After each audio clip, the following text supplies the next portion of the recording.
Hi everyone, welcome to my channel.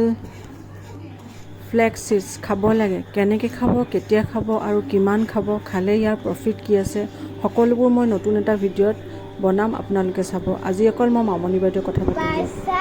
ফুটি হৈ যাব তেতিয়া আমি সবে মিলি আদবে আপোনজনলৈ চিঠি লিখিছে একদম ফুটি কৰি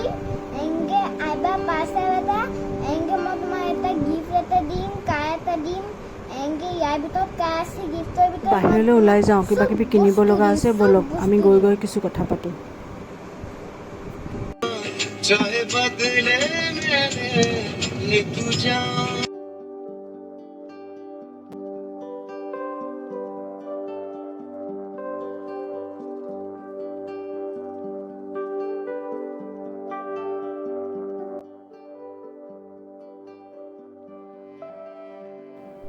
আধা লেখা দস্তাবেজ এইখন কিতাপৰ কথা মই আপোনালোকক অকণমান ক'ব খুজিছোঁ বহুত বেছি নকওঁ মই কিতাপখন পঢ়ি খুবেই ভাল পাওঁ আৰু পাৰ্চনেলি মানুহগৰাকী মই কেতিয়াও লগ পোৱা নাই মামনি বাইদেউৰ কথা কৈছোঁ কিন্তু ইমানেই মোৰ ভাল লাগে তেখেতৰ জীৱনৰ কথা পঢ়ি তেখেতক জানি ইমানেই ভাল লাগিছে মোৰ আপোনালোকেও অকণমান জানিবলৈ চেষ্টা কৰিবচোন হয়তো জানে কিছুমানে পঢ়িছে হয়তো কিছুমানে পঢ়া নাই কিন্তু আধা লেখা দস্তাবেজখন পঢ়ি এনেকুৱা লাগিছে যেন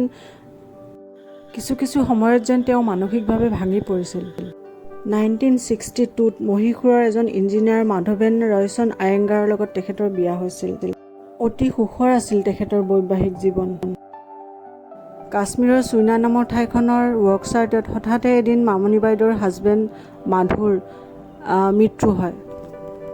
আৰু সেই মৃত্যু এক এক্সিডেণ্ট আছিল হয় মাধু তেখেতে হাজবেণ্ডক মাধু বুলি মাতিছিলে তেখেতৰ কিতাপৰ পৰা মই দুটা লাইন পঢ়ি দিছোঁ এঠাইত তেওঁ এনেদৰে লিখিছিলে মাধুৰ মৃত্যুৰ পাছত অনেক দিন মই অ'ত ঘূৰি ফুৰিছিলোঁ গোৱালপাৰাৰ সৈনিক স্কুলতো কিছুদিন কাম কৰিছিলোঁ আমাৰ ঘৰৰ মানুহবোৰ সহানুভূতিশীল আছিল মাধুৰ ককাদেউতাকো প্ৰতিষ্ঠিত লোক আছিল মহীশূৰৰ মালেশ্বৰমত থাকিবলৈ তেওঁলোকে মোক পঠিয়াইছিল তদুপৰি মালেশ্বৰত মোৰ নিজৰো কিছু মাটি বাৰী আছিল যিবোৰ পিছলৈ মই বেছি দিছিলোঁ এক অদ্ভুত প্ৰতিক্ৰিয়া আৰম্ভ হৈছিল মনত মাধু থাকোঁতে যি ভেনিটি বেগত সুগন্ধি আঁতৰৰ বটল আছিল এতিয়া সেই বেগত নিদ্ৰাৰ বড়ি এটা দুটাকৈ গোট খালে এনে এক মানসিক অৱস্থালৈ সঁচাকৈয়ে জীয়াই থকা যায়নে মাধৱেন ঢুকুৱাৰ কেইবছৰমানৰ পিছত তেওঁ গোৱালপাৰাৰ সৈনিক স্কুলত কাম কৰিছিলে কিতাপখনৰ এঠাইত তেওঁ এনেদৰে লিখিছিল দিনৰ দিনটো সেই সৰু সৈনিকবোৰৰ লগত থাকি ৰাতি যেতিয়া হোষ্টেলৰ একেবাৰে মূৰৰ কোঠাটোত শুবলৈ গৈছিলোঁ মোৰ মনটো এটা অদ্ভুত ভাৱ আছিল মাধুৰ কণ্ঠ কিজনী মই শুনা পাওঁ পাৰ্থিৱ শৰীৰ ছাই হৈ গ'লেও কিজনী মই তেওঁৰ আত্মাৰ কিবা এক সংকেত শুনা পাওঁ কেতিয়াবা মই উঠি আহি খিৰিকীৰ ওচৰত থিয় হৈছিলোঁ ৰাতি অন্ধকাৰত জিলিকা জোনাকী পৰুৱাৰ মাজত মই মাধুৰ কিবা এক অস্তিত্ব চকুৰে দেখোঁ বুলি ঘণ্টাৰ পিছত ঘণ্টা তাত ৰৈ আছিলোঁ নাই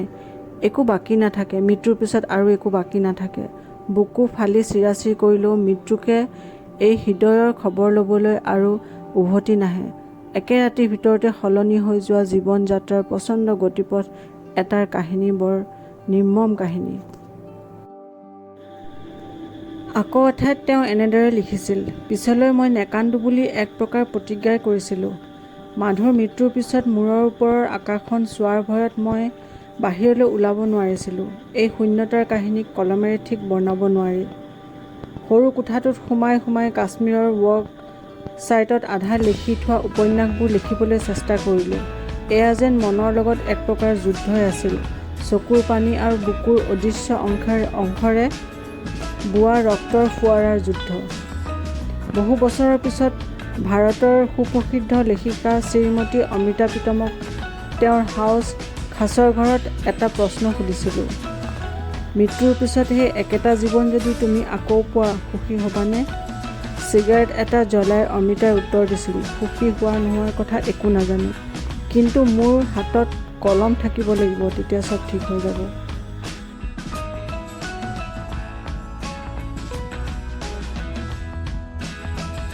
বন্ধুসকল আজিলৈ ইমানতে সামৰিলোঁ মামনি বাইদেউৰ কথা মই ঘৰ আহি পালোহি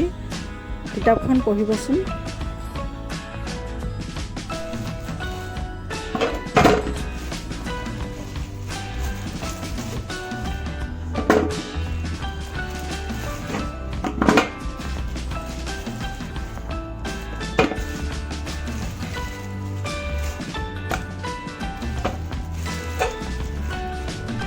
এইবোৰ মোৰ ঘৰৰ মধুৰি আৰু আম।